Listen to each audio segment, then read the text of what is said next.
Well, I got good news. I know there's gonna be a bit of wind noise, but this is my cell phone. I'm not sure where the microphone is, so. And it's in a life-proof case, so it shouldn't be too bad. But ever since, I'd say about Christmas, so about two and a half weeks ago, this wind turbine has spun every day and almost never stops. Like it's very rare to see it stopping now. So my wind production is getting much better. I guess I just wasn't having much wind in December, half of December, but it's been making about 0.5 kilowatt a day. Doesn't sound like a whole lot of power, but I mean, today with 4,600 or 4,500 watts of solar panels, not including those two, those are hooked up to a different system. With those I have over 5,000 watts. I only made 2 kilowatts of power because it was like this all day. And it was rainy and nasty.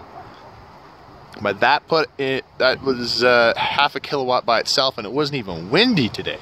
Like, it's just a nice sustained wind. And yeah, it works pretty good. I'm having other thoughts on this wind turbine now. I'm starting to appreciate it and like it more. Can't wait to lift it up another 20 feet though. I think it's gonna make about 3 times the power. But yeah, that's coming in the near future. I know you guys are getting sick of these wind turbine videos, so let me tell you what else I got planned. I have plans for a Bitcoin mining rig eventually for the summer, because I make so much extra power in the summertime. I think I'm going to go with a Bitcoin mining rig. And I have plans to purchase an electric car, most likely this summer. If everything keeps going well the way it's been going, that is in the plans. And I will be charging it off solar, and I have plans to more than double my solar panels, so I can put a few more here. That entire side of the house, I want to have solar panels on the far side at the very peak of the roof on an angle going right across. So that'll be about 3,000 or 4,000 watts, probably 4,000 because I'm going to get the big panels there. And then I'll use the second Midnight Solar for those. I'm going to get a different charge controller for this guy. Anyways, thanks for watching, guys. Hope you enjoyed the video. All right, so I'm outside working on my dad's Jeep here a little bit. We bought it not running. We replaced the high pressure fuel pump and it ran. He went and filled up with diesel. He came back, it ran fine, and then he shut it off and won't start now. I did check make sure we're getting fuel pressure from the tank, and we're getting plenty, and I can see that it is diesel, it is not gas, so I know he didn't put gas in it. I'm wondering if there's some water, something that got into the fuel line. So what I'd have now, I got this heater, it's blowing nice and warm. You can see that it's thawing out everything here, but I have that sitting right on top of the fuel rail and the fuel rail pressure regulator. I believe that's what that is. And I'm using my 3.5 kilowatt lithium power bank, or 3.8, yeah, 3.8 kilowatt. Reliable inverters running great still. This is that 48 volt one. I kind of have it overvolted a little bit, but it's working. Holding 120 volts, no problem. Running a 1500 watt heater, which is great. I'm having a little bit of issues with this little 500 watter right here. It works good, but the second you hit, if you go over like 14.7 volts, or actually 14.6 volts even, it shuts right down. And this Jeep's alternator sits at 14.9 volts. So I was gonna use that. I was just gonna hook that up and have it set to 500 watts. Give that little inverter a good test, but can't do that. So we're using this. This is 100% free energy, powered by the sun. I have 660 watts hooked to this all the time, so whenever we have a sunny day, it gives a half charge. Another sunny day gives another half charge. And this is running in this crappy weather. It's -8 outside, or 10, something like that. It was -8 earlier. It's probably -10 now. snowing a little bit, as you can see on the inverter, so it's in a harsh climate and it's doing good. I like this inverter. All of my reliable inverters have been amazing, including that little 500 watt, except for that one problem. It's kind of annoying. So my attempt is to warm this up here and hopefully it'll start. And this is also the main fuel rail. This is a common rail diesel. So I'm thinking if I warm that up, I might be able to get the start. We'll see. Anyways, thanks for watching, guys. Hope you enjoyed the video. Wind turbine was spinning earlier, not now. Oh, another thing. Many people say they haven't had problems with their wind turbine spinning too much and tangling the wires. Well, yesterday was the first day I had that problem, and it was a big time because the wind was coming in somehow. I can't remember what direction, but it was swirling like this. And that wind turbine literally just kept spinning. Spin, spin, spin until it couldn't spin no more. I would bind up the wires. Luckily I have them wrap tied so it can't break my connections. But yeah, I had to go up there a couple times and spin it, spin it, spin it, spin it. It's able to spin about four times one way, or three and a half times, I can't remember, right around that before it binds up. But it seems to be doing all right today. It looks like it's one full spin, one full rotation. But yeah, we're gonna see if we can get this baby running. Got it for a good deal because it was not running. Hopefully we'll get it running like this one. Anyways, thanks for watching. How's it going, guys? I gotta talk quietly because everybody's sleeping, but just so you know, part of the reason I haven't been uploading as much lately is I've been having problems with my Alienware laptop. The main graphics card seems to have died again. This is the second time. And I'm going to show you how I fixed it the first time and see if we can get good results again the second time.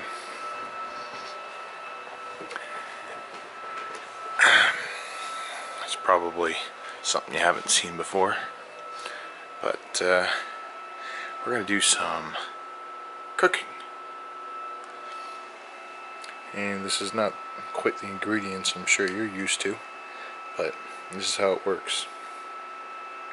Most likely one of these solder joints has failed, and the melting point is approximately 375 degrees. So I'm going to stick this in my toaster oven at 375 for 10 minutes.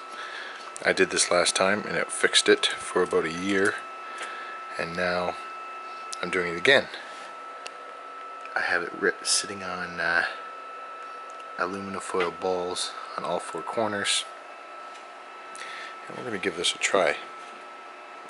You want to try to refrain from walking around this when you're doing this. You don't want any vibration, you don't want any movement while the solder is molten. But here's hoping, because with that in my computer, it crashes every about, I don't know, 1 minute, 60 seconds.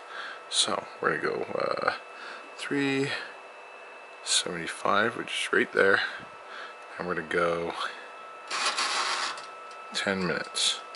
Go a little more than 10 minutes.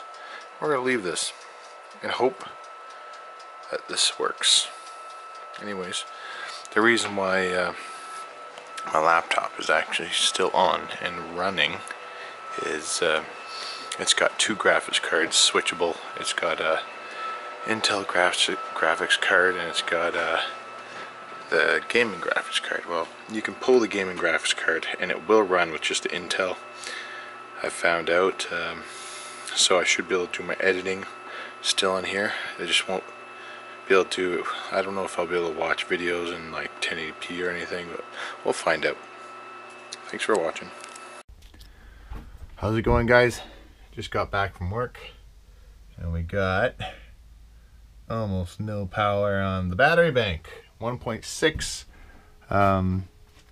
kilowatts of energy from solar today, nothing from wind.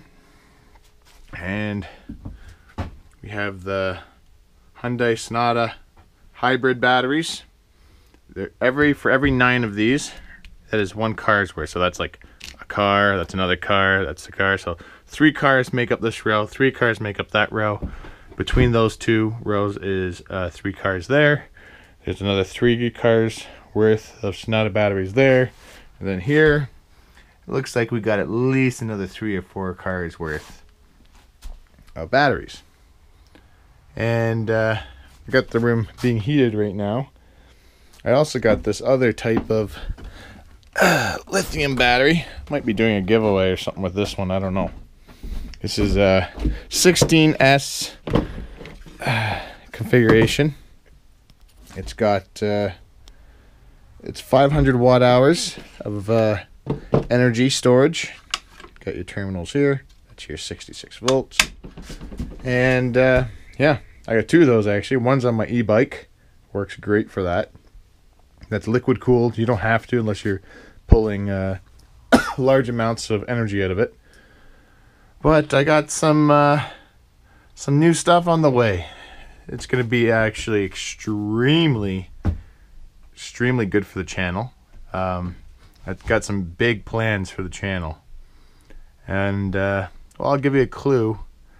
Actually, I'll just tell you what the one is, actually. It's I ordered 10 Nissan Leaf modules. So we're going to see what the Nissan Leaf batteries are like. And I got something even cooler on the way. So yeah, it'll be very interesting to see what's going on with the system. And sorry about the last few weeks. I haven't been posting much, but that's because I've been at work so much and I've been getting sick a lot. I just don't have the time right now. I'm in the middle of making another row of 12 like this, and it's going right down here. I got half the wires wired up, so I'm 50% done this, and then I just ordered more of this 8-gauge cable so I can make more connectors, and I got to order more of these ring connectors. But I got enough BMS boards, I got more than enough battery. Now I need more solar panels. So that'll be the next buy, is going to be another like 5,000 watts of solar panels. Anyways, thanks for watching, guys. Just giving you an update. Actually, I'll take you with me on this. We're going to take that 3,000 watt generator and we're going to bring it out there because it hasn't run in months. And if you don't run your generators, you end up having to do carb work. And I hate doing carb work. So we're going to take that out there, and I'm going to charge my batteries a little bit with it, just as a little workout. Thanks for watching. Alright, so now we have the boosters coming from the charger to my lithium bank, just because we got no power today, and I need to run that generator anyways. That one has not been run in a long time. I usually run my little inverter generator. I'm also going to get another row of these batteries up. Then when the Nissan Leaf batteries come, I got 10 modules, so about 5 kilowatts worth of power. I can only use 8 modules though, so we'll probably have like, I don't know, like 4.5 kilowatts of Nissan Leaf batteries. We'll see. I'll have to test them. I think I'm going to go on this wall. They're going to look a little bit different, but that's alright. And yeah, so I got here, I got about 50 kilowatts in gels, about 14-ish kilowatts now. With an added row, should have about 15 or 16 kilowatts. Actually, I'll have more than that, but I'm not sure what my usable is because I don't charge full and I don't drain it completely either. So, anyways, and then I'll be adding, once I have the Nissan Leaf modules in, I should have well over 20 kilowatts of stored energy with lithium, about 50 kilowatts with the gels, and then I got another surprise coming that'll greatly improve this system. Anyways, thanks for watching, guys. Hope you enjoyed the video.